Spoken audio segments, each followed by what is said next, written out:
होइन ठिक छ, गल्ती सबैबाट हुन्छ। सबै सबै कुरामा पर्फेक्ट चाहिँ हुँदैन होइन, त्यो म मान्छु।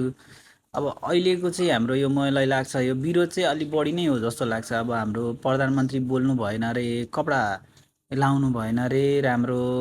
अब इट्स ओके, मलाई त के लाग्छ भने त्यो विरोध गर्न त पाउनु पर्यो सबैले होइन। तर के लाग्छ भने मलाई चाहिँ त्यो ठाउँमा लाटै लएर राख्दैन, इट्स ओके छ। तर देशलाई चाहिँ सिस्टममा लैजानु पर्यो, काम गर्नु पर्यो। हामी जस्तो नेपालमा बसेर केही गर्छु भनेर बसेका युवाहरूलाई चाहिँ होइन एउटा बस्ने वातावरण मिलाइदिनु पर्यो क्या।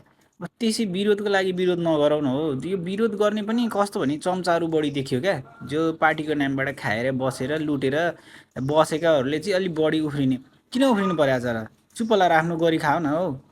जाति विधि विरोध गर्नु पर्दैन हो, बिहान बेलुका मेहनत गर्ने, बेलुका खाना खाने, सुत्ने। त्यही हो, हामीलाई देश सिस्टममा जानु पर्यो, किन धेरै बोल्नु परेको छ?